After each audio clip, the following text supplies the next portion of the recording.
بات ہے کہ تم میرا شکر کرو نہ شکری نہ کرو. سورہ نساء میں آگے چل کے آئے گا کہ میرا شکر کرو، اللہ تمہیں عذاب دے کر کیا کرے گا اگر تم میرے شکر گزار بن جاؤ گے. اللہ تعالیٰ فرماتا ہے اور جو میرا شکر گزار بنے گا میں اسے مزید دوں گا. شکر کی ڈیفینیشن یہ نہیں ہے کہ آپ نے کوئی الحمدللہ کی تسبیح پڑھ لینی ہے، وہ ثواب اپنی جگہ ہے. شکر کی ڈیفینیشن یہ ہے کہ پریکٹیکلی شکر نظر آنا چاہیے. آپ کو اگر کوئی شخص نعمت دیتا ہے، کوئی گفٹ دیتا ہے، تو وہ یہ خواہش کرتا ہے کہ میں نے جو اس کو گفٹ دیا اس کو یوز کرے. مجھے کئی لوگ بال پوائنٹ دے کے جاتے ہیں، جی لکھنا ہے جی اتنا، نہ لکھو، وہ تو کہتے ہیں بے قدری کی ہے. اللہ تعالیٰ نے جو ہمیں نعمتیں دی ہیں نا، تو اس کی ریکوائرمنٹ ہے اپنے بندوں سے کہ وہ ان نعمتوں کو ان کاموں میں کھپائے جو اللہ نے حکم دیا ہے، اور ان نعمتوں کو ان چیزوں سے بچائے جس سے اللہ نے منع کیا ہے. یعنی آنکھیں دی ہیں تو اللہ کی یہ خواہش ہے اپنے بندے سے کہ آنکھیں حرام کی طرف نہ اٹھیں. جب آپ نے حرام سے آنکھوں کو بچا لیا، آپ نے آنکھوں کا شکر ادا کر دیا. زبان کو حرام سے بچا لیا، زبان کا شکر ادا کر دیا. دل کو بچا لیا، دل کا شکر ادا کر دیا. جو بخاری مسلم میں حدیث ہے نا کہ آنکھیں بھی زنا کرتی ہیں، ہاتھ بھی زنا کرتے ہیں، پاؤں بھی زنا کرتے ہیں، دل بھی زنا کرتا ہے. شرمگاہ اس کی تصدیق کر دیتی ہے. دل میں جان بوجھ کے برا خیال ہے، اے تو آ گیا جھٹک دیا چھوڑ دیا، جان بوجھ کے نہ. پیٹ کا شکر یہ ہے کہ پیٹ میں حرام مال نہ جائے. پاؤں کا شکر یہ ہے کہ پاؤں حرام کام کی طرف نہ اٹھے. ہاتھ کا شکر یہ ہے کہ ہاتھ حرام کام کی طرف نہ بڑھے، نہ کسی پہ ظلم کے لیے، نہ کمائی کرنے کے لیے. تو یہ سار ہے. تو اب اندازہ لگائیں کہ دنیا میں سب سے مشکل کام اگر کوئی ہے نا تو وہ شکر کرنا ہے. لوگ کیا کہتے ہیں جناب، پہلے خوب اللہ کا گلہ شکوہ کرتے ہیں، اپنا پورا غصہ نکالتے ہیں معاذ اللہ، اینڈ تک کہتے ہیں چلو جی جو دی مرضی، اللہ کا شکر ہے جی. پھر بھی تو جو اپنی روح راضی کرنی ہوتی ہے وہ کر لیتے ہیں، اور پھر اس کو نام صبر کا دے رہے ہوتے ہیں. حالانکہ بخاری میں حدیث ہے کہ صبر تو صدمے کے آغاز کے اوپر ہے. جب آپ نے اس وقت نہیں کیا تو پھر تو بات ختم ہو گئی. لے جی، صبر کا ذکر شکر کے ساتھ جڑا ہوا ہے تو اگلی آیت بھی سن لیں، وہ اسی سے ریلیٹڈ ہے. یا ایھا الذین آمنوا استعینوا بالصبر والصلاۃ، اے ایمان والو مدد طلب کیا کرو صبر کے ذریعے اور نماز کے ذریعے. کس کی مدد؟ اللہ کی. ظاہر ہے شیخ عبدالقادر جیلانی کی مدد تو نہیں طلب کرنی، مولا علی کی مدد تو نہیں طلب کرنی، اس سے اللہ کی.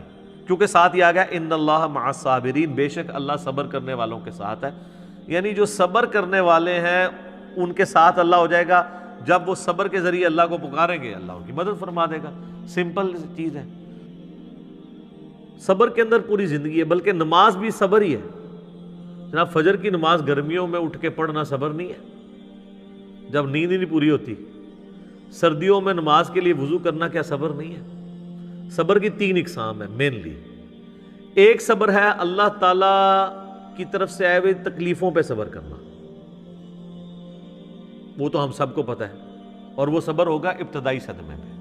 اس کی آگے آیات بھی آ جائیں گے. اس کے لیے آپ نے کہنا ہے انا للہ و انا الیہ راجعون. بے شک ہم خود بھی تو اللہ کی طرف سے آئے تھے، ہم نے لوٹ کے اللہ کی طرف جانا ہے. یہ تکلیف بھی آئی، الٹیمیٹلی چلی جائے گی.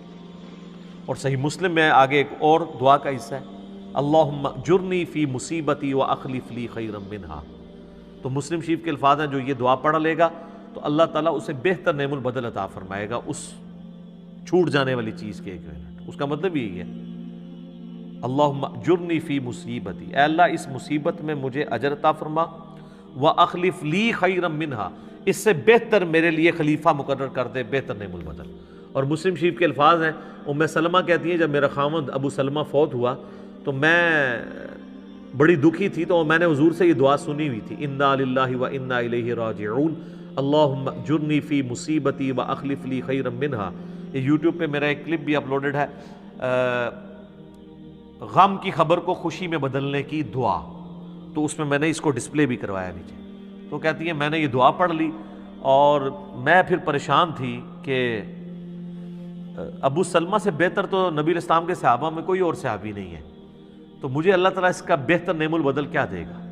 تو کہتے ہیں جیسے میری عدت پوری ہوئی تو نبی الاسلام میرے پاس آئے اور انہوں نے میرے سامنے اس خواہش کا اظہار کیا کہ میں تمہیں اپنے عقد میں لینا چاہتا ہوں. تو کہتی ہیں میں نے کہا مجھے واقعی نعم البدل مل گیا. اور ام المومنین بنی ہیں 64 ہجری میں فوت ہوئی ہیں، واقعہ کربلا کے بھی 3 سال بعد فوت ہوئی ہیں۔ نبی الاسلام کی وفات کے بعد یہ 53 سال زندہ رہی ہیں۔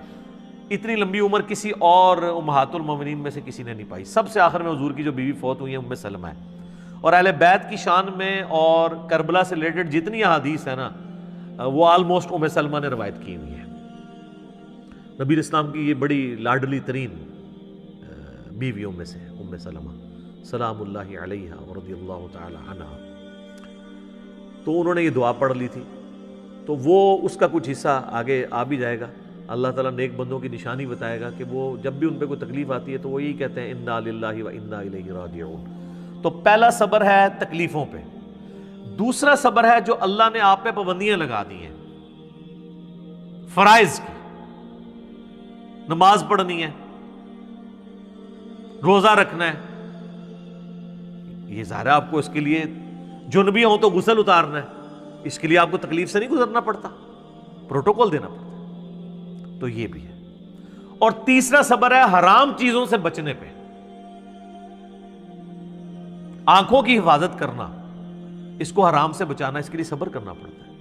حرام کما کے راتوں رات امیر ہو جانا یہ تو آسان کام ہے، لیکن حلال کما کے روکھی سکی کھا کے گزارا کرنا اور اللہ سے ڈرنا کہ میں نے حرام کا لقمہ اپنے پیٹ میں نہیں جانے دینا، اس کے لیے آپ کو صبر کرنا پڑے گا۔ تو یہ 3 صبر ہیں۔ نمبر 1 اللہ کی طرف سے آئی ہوئی تکالیف پہ صبر، نمبر 2 اللہ نے جو آپ پہ فرائض لگائے ہیں ان فرضوں کو منوان اسی طریقے سے پورا کرنے میں جو تکلیفیں اٹھانی ہیں اس پہ صبر، چاہے وہ گرمیوں کے روزے ہوں اور سردیوں کے وضو ہوں اور گرمیوں کی فجر کی نماز ہو، اور تیسرا اللہ تبارک و تعالیٰ نے جو حرام سے بچنے کے لیے آپ کو ایمفسائز کیا ہے اور اٹریکشن بھی رکھ دی اس حرام کے اندر، تو صبر کرنا پڑے گا نا۔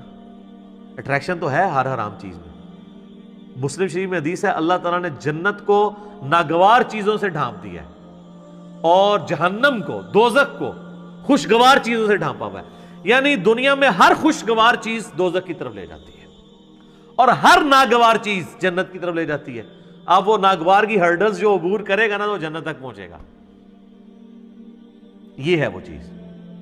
اس پہ ہر گھنٹوں بولا جا سکتا ہے۔ میرا ایک لیکچر ضرور سنیں، میں نے ان ساری چیزوں کو اس میں بریف کیا ہے۔ مسئلہ 120 سورۃ الفرقان سے اللہ کے صحیح اولیاء کی 12 خصوصیات کیا ہیں وہ میں نے بیان کی ہے۔ اس میں نے کافی ساری حدیثیں بیان کی تھی، آج مان لی کہ میں ان کی طرف جاؤں، ان آیات کو کور کر لیتے ہیں۔ وَلَنَبْلُوَنَّكُمْ بِشَيْءٍ مِّنَ الْخَوْفِ وَالْجُوعِ، اور ہم ضرور آزمائیں گے تمہیں تھوڑے سے خوف سے، تھوڑی سی بھوک سے، وَنَقْصٍ مِّنَ الْأَمْوَالِ، اور تمہارے مال میں نقصان کے ذریعے، وَالْأَنفُسِ وَالثَّمَرَاتِ، اور تمہاری جانوں میں نقصان کے ذریعے، اور تمہارے پھلوں میں جو تمہارے پاس ایسٹس ہیں یا تمہاری کھیتی ہے کوئی بھی چیز۔ وَبَشِّرِ الصَّابِرِينَ، اور پھر بشارت ہوگی جو صبر کر لیں گے، یعنی اللہ نے یہ کنفرم کر دیا ہے کہ آزمائے بغیر میں نے کو نہیں چھوڑنا۔ اب یہ ایک آیت اس بات کی متقاضی ہے کہ میں 1 گھنٹہ صرف اس آیت کے اوپر بولوں کہ اللہ تبارک و تعالیٰ نے انسان کو ضرور آزمانا ہے۔ بہرحال چونکہ میں نے یہ پچھلے دنوں جو کرونا سے ریلیٹڈ بھی ویڈیو ریکارڈ کروائی ہے اس میں نے اس آیت کو کور کیا، اور اس کے کانٹیکسٹ میں سورہ الحدید کی آیت نمبر 22 اور 23 میں اللہ تعالیٰ نے فرمایا کہ زمین و آسمان میں کوئی مصیبت ہم نازل کریں یا تمہاری جانوں میں تو ہم نے اس سے پہلے ہی روح محفوظ میں اسے لکھ لیا ہے، تاکہ جو تمہیں تکلیف پہنچے تم اس کے اوپر غم نہ کرو، اور جو تمہیں اللہ کی طرف سے اچھائی ملے اس کے اوپر شیخی نہ بگاڑو، اللہ کو شیخی بگاڑنے والے پسند نہیں ہے۔ تو یہ ہمارا ٹیسٹ ہے، سورۃ الانبیاء میں ہے کہ ہم اچھے اور برے حالات کے ذریعے تمہیں آزماتے رہیں گے، لیکن ہمارے لیے یہ ہے کہ صبر کرنا ہے۔ وبشر الصابرین، بشارت ہے صبر والوں کے لیے۔ الذین اذا اصابتهم مصیبہ، وہ لوگ ایسے ہیں کہ جب انہیں کوئی مصیبت پہنچتی ہے قالوا انا للہ وانا الیہ راجعون، ان کا یہ ایٹیٹیوڈ ہوتا ہے کہ یار ہم بھی تو اللہ کی طرف سے آئے تھے، ہم نے بھی مر کے اللہ کے پاس جانا ہے، ہم نے خود ہی مر جانا ہے، تو یہ جو تکلیف ہمارے پاس آئی تھی زیادہ سے زیادہ ہمیں موت ہی دے سکتی ہے نا، تکلیف بھی اللہ کے پاس چلی جائے گی تو ہم نے بھی تو ایک نہ ایک دن اللہ کے پاس چلے ہی جانا ہے۔ کتنی زبردست دعا ہے کہ موت ہر چیز کا اینڈ کر دے۔ وہ جو اب جادوگروں کو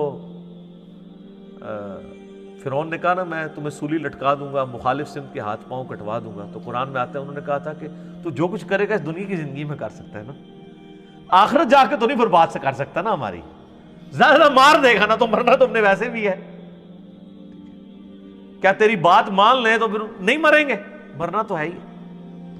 اولئک علیہم صلوات من ربہم، اللہ اکبر۔ اللہ کہہ رہا ہے ایسے لوگ ہیں جن پر اللہ تعالیٰ بھی درود بھیجتا ہے، اللہ کی رحمتیں ہیں ایسے لوگوں پہ، ورحمہ اور رحمت، واولئک هم المہتدون، اور یہی وہ لوگ ہیں جو اصل میں سیدھے راستے کے اوپر ہیں، ہدایت کے اوپر ہیں۔ کون سے لوگ؟ جن کا یہ ایٹیچیوڈ ہے کہ کوئی تکلیف جان مال میں پہنچے وہ کہیں جو اللہ کی مرضی۔ اس اعتبار سے ایک حدیث ہے، اب یہ مسئلہ تقدیر سے ریلیٹڈ ہے۔ مسئلہ تقدیر خود اتنا بڑا ٹاپک ہے کہ میں نے قرآن حکیم سے 50 مقامات سے 200 آیات کراس ریفرنس کے طور پہ 4 لیکچرز میں کور کیے ہیں۔ مسئلہ 103 104 ABC مسئلہ تقدیر کے اوپر، یہ آیات بھی اس میں کور کی تھی۔ تمام اس طرح کی جو کریٹیکل آیات ہیں وہ کور کی ہیں۔ پھر بخاری مسلم میں درجنوں احادیث ہیں تقدیر کے اوپر، اور اس میں ایک حدیث سب کو کنکلوڈ کرتی ہے۔ اور امام مسلم اتنے سمجھدار ہیں کہ جو کتاب القدر چیپٹر ہے نا، تقدیر ڈیسٹنی والا چیپٹر، اس کی آخری حدیث انہوں نے وہی لی ہے، کیونکہ حدیثیں وہ ایسی ہیں کہ انسان بعض وقت کنفیوز ہو جاتا ہے۔ تو میں نے تقدیر کے لیکچر جو دیے ہیں اس میں وہ ساری حدیثیں جس سے لوگ قدریہ کی طرف چلے جاتے تھے یا جبریہ کی طرف، میں نے دونوں کا رد کر کے آپٹیمل سولوشن بتایا۔ وہ مسلم شریف کی حدیث بڑی زبردست ہے۔ اس حدیث میں الفاظ ہیں کہ سیدنا ابو ہریرہ رضی اللہ تعالیٰ عنہ کہتے ہیں کہ نبی علیہ السلام نے مجھے یہ وصیت کی تھی، اے ابو ہریرہ اپنے لیے جو نفع مند چیز ہے اس کے لیے خوب کوشش کرو، نمبر 1۔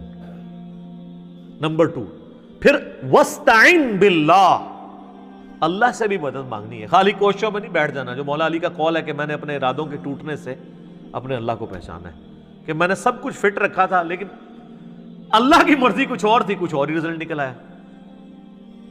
اپنے لیے نفع مند چیز کے لیے پوری کوشش کرنا، وَاسْتَعِن بِاللَّهِ، پھر اللہ سے مدد مانگنا، پھر ساتھ فرمایا کاہلی نہ کرنا، سستی نہ کرنا۔